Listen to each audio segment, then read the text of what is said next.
economy. All right, so here we go. Start with a couple of maps. First of all, notice the dates. 1790, so this is the start pretty much of Washington's presidency, our first president under the Constitution. And then 1850, and this is toward getting into the Civil War, which, you know, we're going to be running up to the Civil War the next couple of weeks. What the different colors show is population density. If it's in yellow, the lightest color, there's under 2 people per square mile. A mile. A square mile is 640 acres. So it's a big chunk of land. And in the yellow parts, there's under 2 people per square mile. And the darker it is, the darkest part here is 90 and over. And if it has a dot, it's a population of 8,000 or more.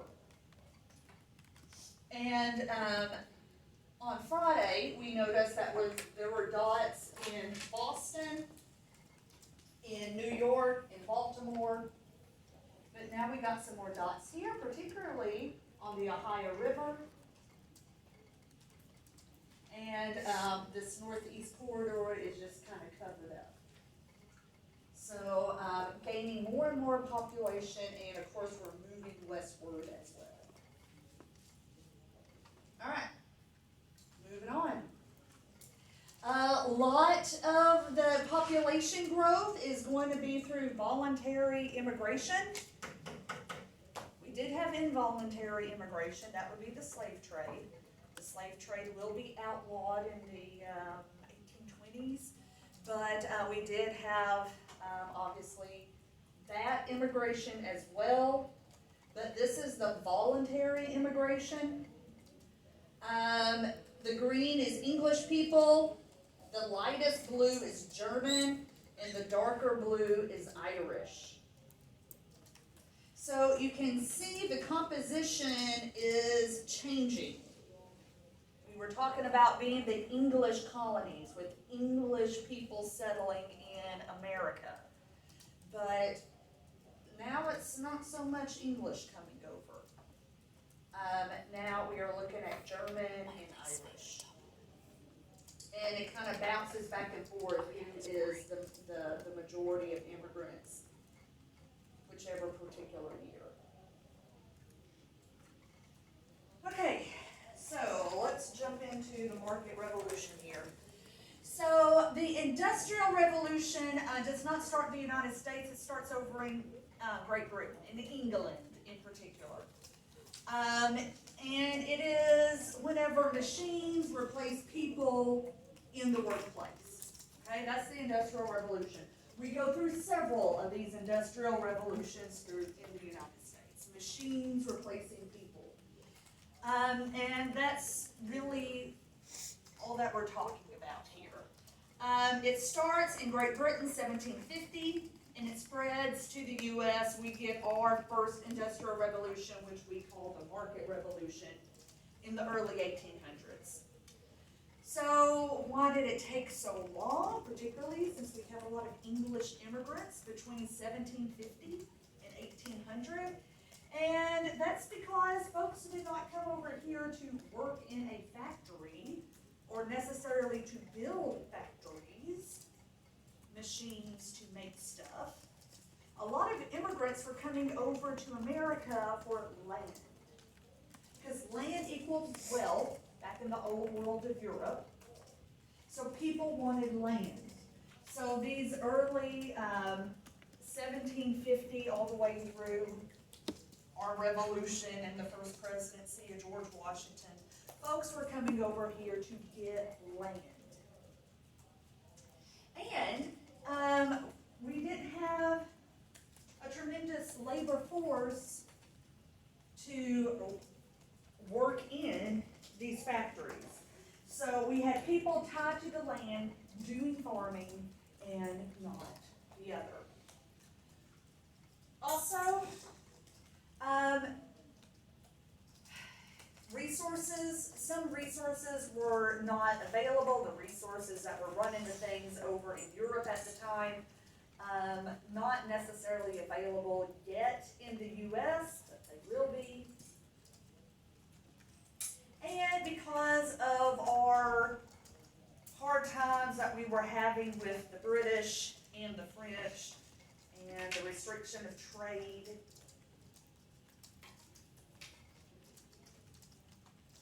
that is going to have American industry step up. So once American industry has to produce, then they do start producing. Friday we talked about the American system. Who is the great architect of the Henry American Clay. system? Henry Clay, our favorite Kentuckian. And this industry is really going to be jump-started with the American system. Also, the factories that we're going to start seeing, just like the factories in England, they're going to be reliant on cotton, and that will make the North and South quite connected. And there's one more thing we should add to our list while I'm slow getting here. Why did it take so long to spread to the U.S.? That's because Great Britain outlawed the export of the technology. Any of the machinery used in these early textile factories could not leave Great Britain. Great Britain wanted to have a monopoly. They wanted to be the only country that had this technology and had this factory system running to make the money. Even like, not only could the machines not be exported, if you knew how they operated, how to make them, then you were not allowed to leave Great Britain. But an American who had been in Great Britain for a number of years, he will leave and come back to the U.S. and bring that technology with him in his big old brain that he has. And he's on the next slide, I believe.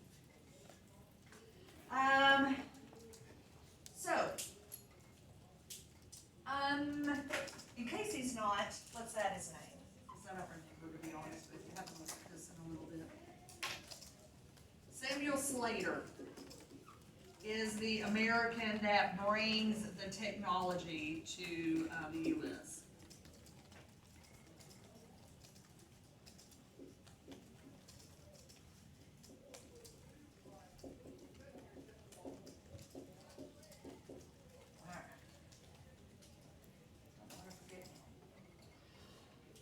Okay, so before the Industrial Revolution and we have machines replacing humans, most of the textile making is happening at home. We called it the cottage industry, and because things were made in cottages, in your own home. Like these people, they are beating this flax into, they're beating it into where it can be spun into a thread. So one family, they would beat the material. This lady is spinning the raw cotton or whatever the fabric is into a thread. This is a little mini loom that will take the thread and weave it into a larger cloth. And then, so you had different families doing different parts of the job. And so maybe this was your job, and then you would take your finished product and deliver it here. She would take this finished product, deliver it to another cottage, and then they would all be paid at the end. So eventually the factories will put all of this process under one roof. And a lot of these people will be replaced So the economies of the North and South will develop quite differently. We know this from just looking at the colonial economies. They develop differently, but by the mid-1800s, it's real different. In the North, we have factories, we have industry. In the South, it's primary agriculture. And the deeper we get to the 1800s, the more that agriculture is cotton. So in the North, factories, machines in one location. No longer are we using the cottage system. Now we have machines that will do all of this work. And you have a couple of people manning these machines, but instead of 100 people making a bolt of fabric, now it just may take 2 to 5 people to make a bolt of fabric. Also, these machines become possible, and this factory system becomes possible with this guy, Eli Whitney. Eli Whitney develops a system of interchangeable parts. So if one piece on one piece of machinery breaks, it can be changed out with a replacement part. Instead of building a whole new whatever from scratch. Like if the carburetor goes out on your car, you go get a new carburetor and switch it out, right? You don't have to buy a whole new car.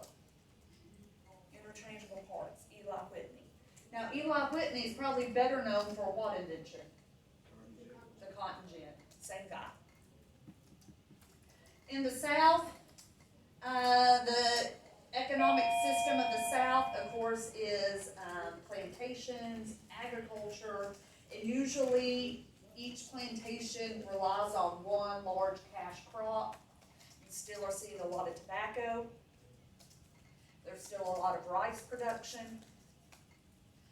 But more and more you're starting to see more cotton production, because cotton is what is fueling this industrialization in the North. The first factories are textile factories, and their number one resource is cotton. So here's Eli Whitney again. He's important to the northern economy, and he's important to the southern economy.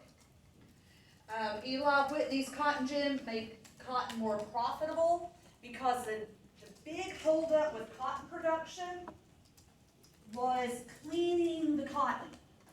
And to clean cotton, you pick the cotton off the plant, and when you pick the cotton off the plant, it's cotton, like you know what cotton is, like a cotton ball you would buy at Walmart, except the cotton you pull off the plant has seeds all in it. And you have to pick each individual seed out of what you pull out of the plant. So you pull it out of the plant, and then that little wad of cotton you pulled out might have 5, 7, 10 seeds in it. And you have to individually pick them out. And that takes forever. That's where all the labor was in cotton production. But Eli Whitney made a machine. You put the cotton into the machine, you turn the crank, and it has some wheels that comb through the cotton, and as it's combing the cotton, it grabs the seeds and pulls them out. So it separates the cotton fiber from the seeds, and it only takes one person just cranking all day long, instead of 100 sitting down and picking out seeds. So now, instead of one farm planting 100 acres of cotton, because that's all they can clean, because that's the slow process, that's what slows it down. Now, you get a cotton gin, now instead of 100 acres, now you can do 10,000 acres.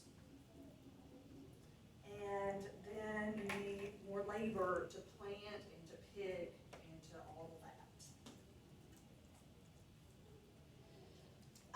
Slavery in the late 1700s were starting to decline, but the cotton gin and how much profit you can make farming cotton now, because you could produce so much of it, and now there's a large market for it up north. it becomes super profitable, and the demand for enslaved labor, black enslaved labor, increases.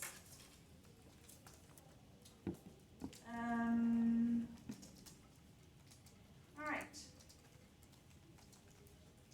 So I think we got that. So the mechanization. This is the cotton gin, by the way. Simple little box. These things right here, these are like the combers. And it collects seeds in the bottom, and then the clean fiber is on the other side. And then you sell the seeds as well to produce more cotton later. So some of the innovations in textiles will really make this a big change, a revolution, an industrial revolution. Samuel Slater, there he is. He is the guy who will bring a lot of this textile machinery technology from Great Britain. And we see this spinning machine. It was called, the first one is called the spinning jenny, I believe. And he developed it. It took cotton thread and spinned it, or it took raw cotton and spun it into thread. The sewing machine is also important. We've already mentioned the cotton gin, because this will provide all the cotton that is needed. And if you remember with Thomas Jefferson, the Embargo Act, and then after the Embargo Act, we had the Non-Intercourse Act, which was we can't trade with Great Britain. Embargo, we can't trade with anybody. But then we eased up and said we just won't trade with Great Britain and France. And that made it to where we had to do more industry in the United States.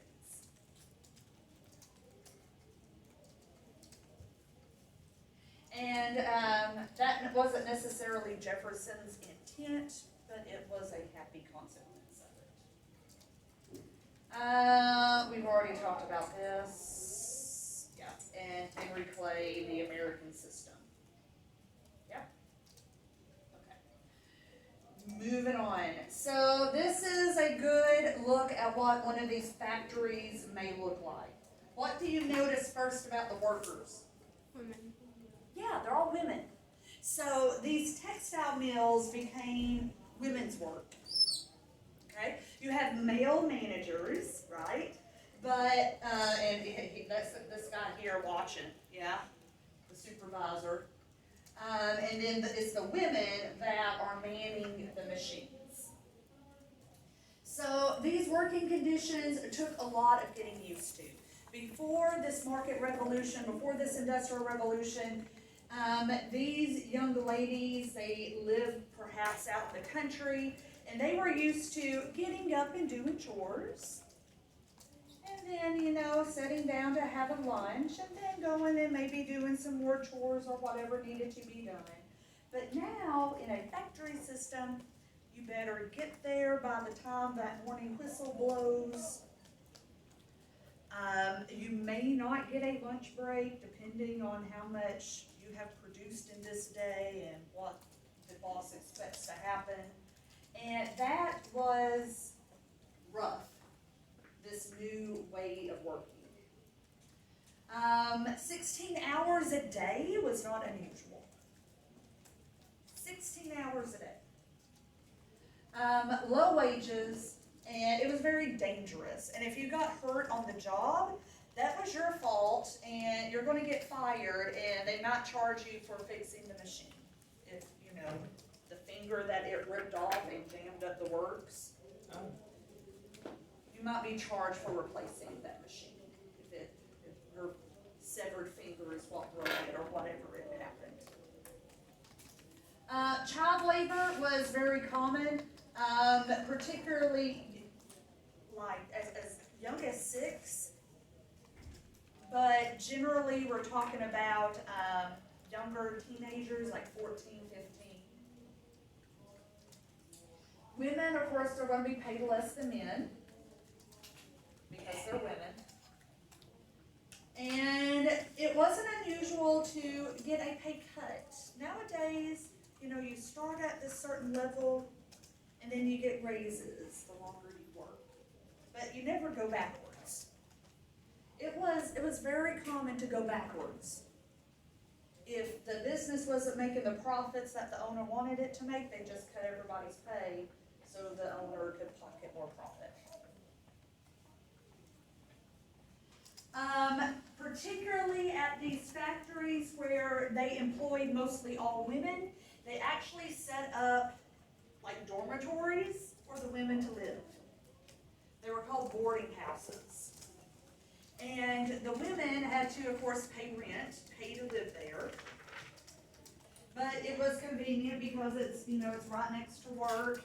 And it was something that was supervised, and usually their family was like, yeah, go ahead and get on out, because these are young single women.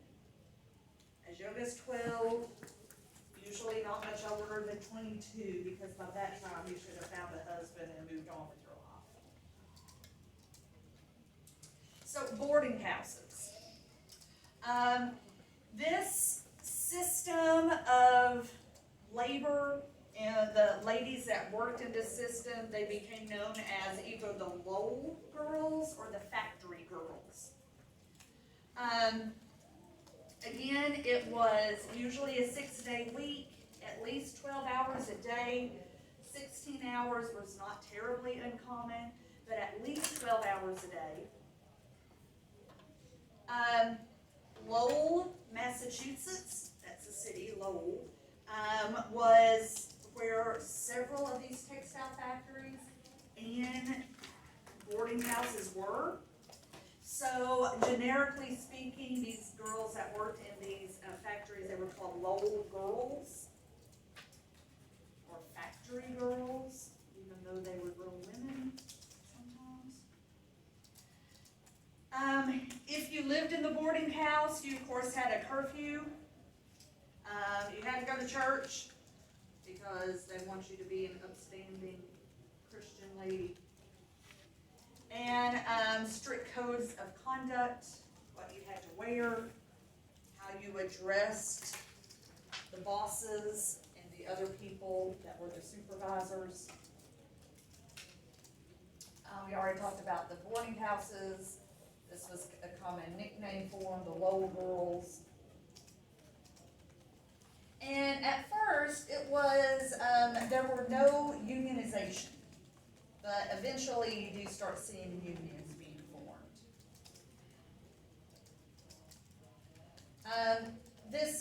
There was a bright side to this. This is really the first outside of the home work women are being offered.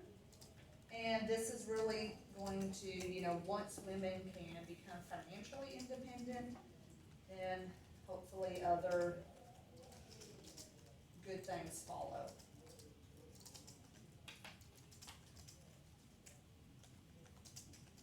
All right. So, this would be a very common advertisement. They're looking to hire 75 young women. These are the ages, but nobody checks. A lot of these ladies were younger than 15. 12 was usually about the youngest you could get away with. But, yeah. Moving on. We also see a industrial revolution in farming. Machines doing the work of people. Now, this is not necessarily what, when I think of a machine, I think of moving parts. But this was a new innovation that was rather important. The steel plow, the plow head, it used to be wooden, now it's steel, or iron perhaps before the steel, and it could break the ground easier and it was much more efficient. Now you still had to hook it up to a cow, a mule, a horse, or a strapping young man, right? But It was considered one of the big innovations in farming. This is probably one of your first machines in farming, and that is the McCormick Reaper. And it was a machine with moving parts that would do the work of people. It cut the grain and laid it down, so you didn't have to have humans out there swinging a knife or a sickle or whatever they would swing to cut the grain. The machine did it. And this one's hooked up to horses, but if you got a couple of strong sons, you could hook your sons up to it as well.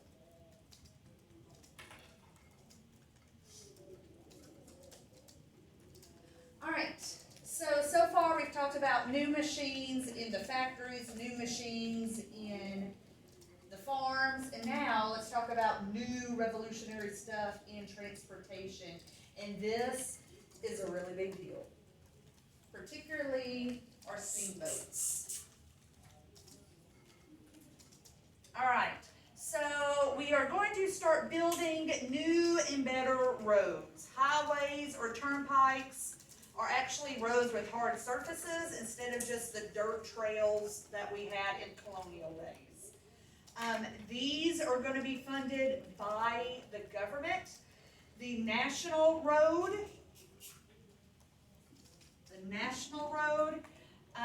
is going to be funded by the U.S. government. And it's one of the first roads in our neck of the woods. But it is still better to get by boat back in these days. Even though we are paving, and it really wasn't pavement like you think of nowadays, but you had a hard surface road. But it's still better to get by water.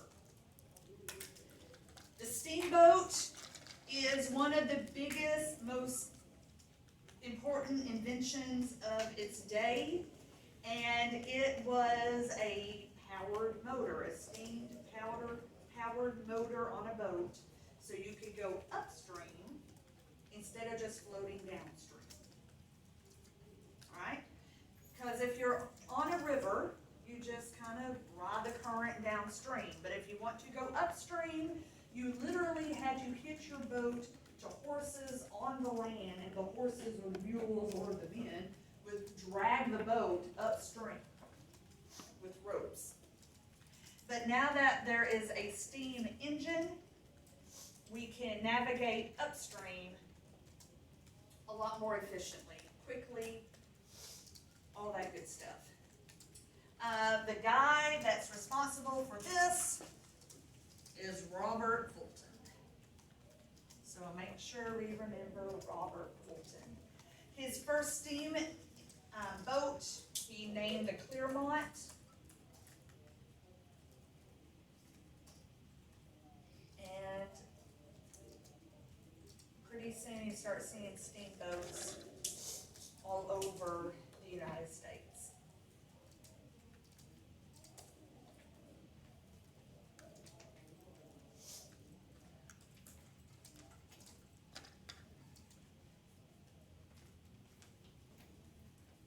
All right, last little bit here with the boats. The Erie Canal. The Erie Canal. The Erie Canal. I cannot tell you how big of a deal this Erie Canal was. A canal is a man-made waterway, right? And you make a canal to connect two other bodies of water. The Erie Canal connected Lake Erie to the Hudson River, which the Hudson River dumps into New York City. So, Lake Erie to the Atlantic Ocean, really. So, out west, whether it is Indiana or Ohio, you can get your crop or your product, your merchandise, whatever it is that you want to sell, you can get it to Lake Erie, and it would transport on the Erie Canal to New York City and then to the rest of the world. It is a really big deal. So the Erie Canal connects Ohio to New York, Lake Erie to New York City. So basically, West United States to the East Coast. It was nicknamed Clinton's Ditch, but once the canal started operation, everybody was like, oh my God, this is the best thing ever. Let's build more canals. And there was a canal building frenzy across particularly Pennsylvania and Ohio to get to Lake Erie, so then you can use the Erie Canal to get to New York City and the rest of the world. So this idea that somebody thought was too expensive and the government shouldn't be doing this, and it turned into like the best thing ever. So here we go. It lowered the cost of shipping, so that improves the profits of individuals, whether you're a farmer or an industrialist.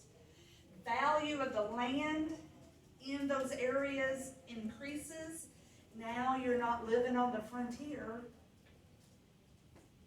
You're living in where you can export and import and do all sorts of business. Like I said, a lot of other canals will follow. And then, after the canals, we start doing railroads. And we'll do more with railroads later after the Civil War. But we start seeing the first railroads in the late 1820s. But they really don't become a big deal until about 1850. And then we start building transcontinental railroads during the Civil War. And more on the railroads later. But we do get the first railroad in 1828. It's one little section of track, and it's really not important for a while. Canals was the big transportation gig of the day. All right, so machinery for industry, machines for farming, new innovation in transportation, and now communication. So the telegraph is how we are going to be communicating back in the early 1800s. Samuel Morse gets the credit for this, and as he should, but we'll talk more about that later. Samuel Morse created the telegraph, and you can send a message across the country as long as it is connected with a wire. So you are sending pretty much electronic pulses, and by tapping, and then the person on the other end has to translate the code, the Morse code. And the Morse code is a series of dots and dashes. Within a few years, you start seeing telegraph lines across the U.S., particularly connecting all the major cities on the East Coast. But then, out on the frontier, and it keeps you connected. You can find out what is going on instantaneously, as long as you are connected with this telegraph. There is going to be a transatlantic telegraph cable laid on the bottom of the Atlantic Ocean, connecting New York to Europe.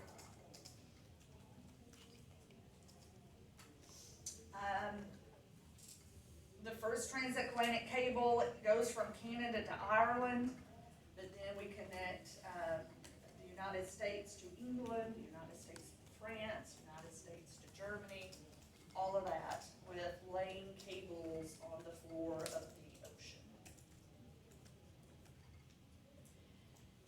And there you go, instant communication from across the ocean. If only we had that in 1814. Before Andrew Jackson started fighting in New Orleans against the British after the peace treaty had been signed. Could have told him to chill out. All right, so that is that. We're videos we're going to take a look at. Let's start with this one, the market revolution.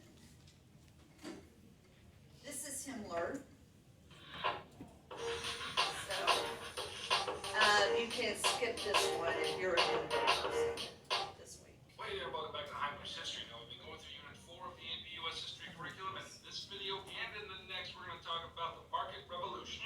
So tasty. So if you're ready, I'm ready. Let's get to it. So like I said, we're going to cover the market revolution in 2 videos. In this one, we're going to focus on the changes in technology and agriculture and commerce during the first half of the 19th century. In the next video, we're going to consider how the market revolution changed society. So I'm in the mood to begin with a definition. What is the market revolution? Essentially, it was the linking of northern industries with western and southern farms, which was created by advances in agriculture, industry, and transportation. What you really need to take from that definition is that this revolution coordinated industry in the United States. All the different regional sectors of the economy really knit themselves together into a singular economic entity. This was a seriously big deal because it marked America's transition from mainly an agrarian society into a firmly capitalist society. Now, as I said, all of this occurred because of innovations in transportation and in industry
cash crops began linking not only American farms to American industry, but also American farms to international industry. So the thing you really need to take away from all of this is as follows.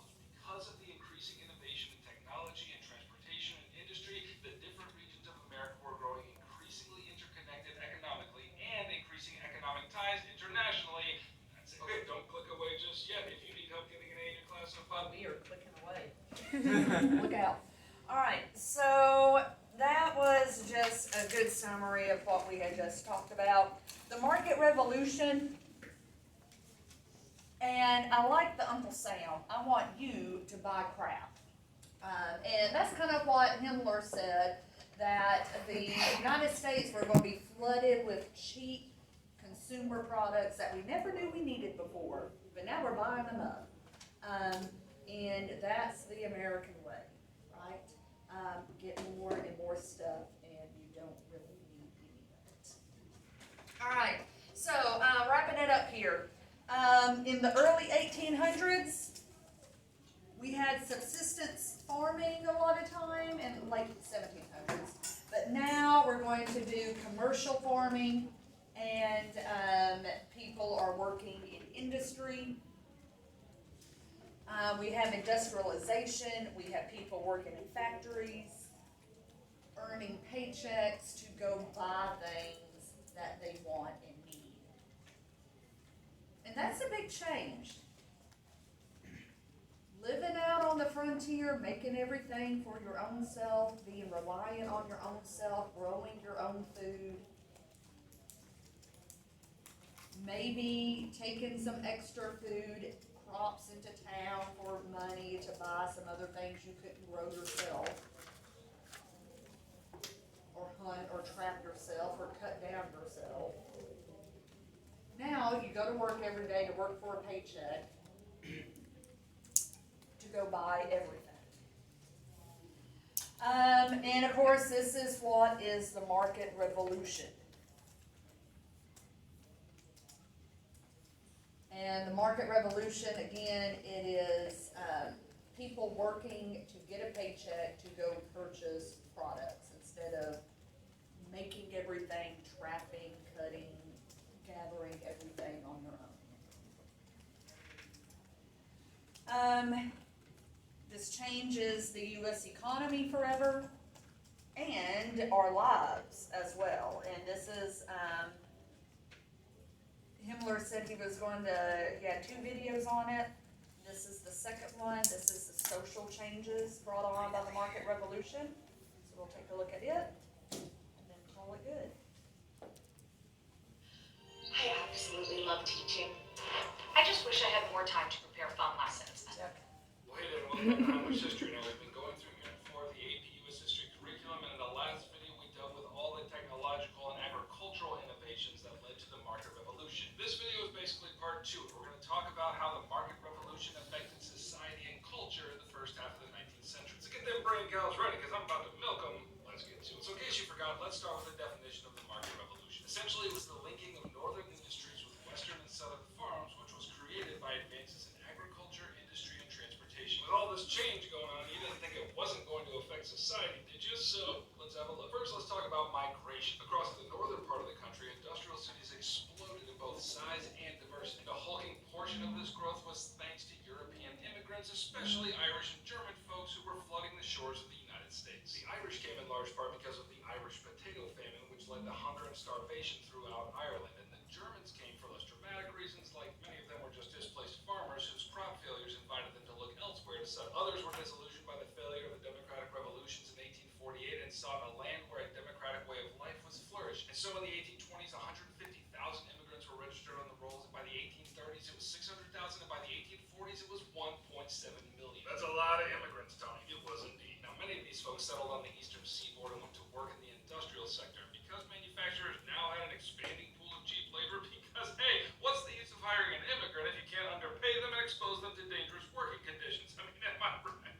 Anyway, as a result of all that, northern industry expanded greatly. But these immigrants didn't simply provide labor, they also changed the urban landscape in the places where they settled. Often crowded into poorly ventilated, high-capacity building units, they actually brought their culture with them. Jews, for example, established synagogues, and Catholics established churches and convents. Others of these immigrants sought to settle on some land out west, and so they moved west of the Appalachians and developed new communities along the Ohio and Mississippi River. But it probably won't surprise you to find out that not everyone was too excited about these immigrant cultures establishing themselves in their town. Nativists flourished in the 1830s and the 1840s, spewing stereotypical invective against the Catholics and the Jews. Jews they portrayed as avaricious, underhanded moneylenders, and Catholics were accused of being agents of the Pope sent to overturn American culture. Now, of course, these stereotypes were not true, but, you know, nativists be nativists, as nobody says. Now, thanks to this expansion of industry on the backs of all those immigrants and its accompanying expansion of prosperity, an emerging middle class developed first in the North. The middle class included folks like businessmen and shopkeepers, journalists and doctors, and the middle class developed its own kind of society with its own norms. For example, education was a big deal for them, and so was temperance, which is to say moderation in alcohol consumption. Additionally, religious affiliation meant a great deal to the middle class, especially Protestant affiliation. And you know, it really didn't matter what kind of Protestant you were, just as long as you weren't a Catholic. And so if you had enough money and you adhered to these social markers, well, baby, you're in the middle class. And one of the main distinguishing factors that the middle class had from the lower laboring classes is that they had money to spend on leisure. And they spent that money attending plays, going to circuses, and spectating sporting events. Now, since we're talking about how the market revolution changed culture, we also have to talk about how things changed for women. Here's where I tell you about the cult of domesticity. Now, this idea was presented to women through an increasing number of books and magazines, and it basically said this: a woman's identity and purpose is to have babies,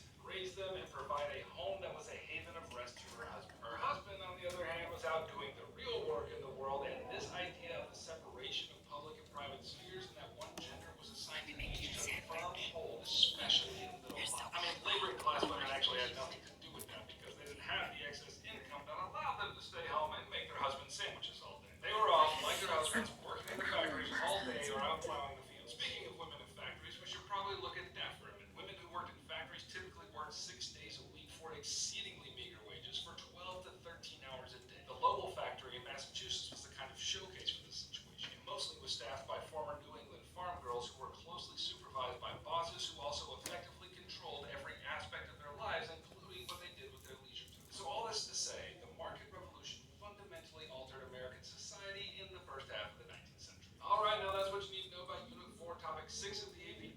All right, market revolution. Not really the sexiest part of American history, but something that we will build on later. Okay, let's look at the total. And we'll wrap this up. De Tocqueville. He was in the United States during the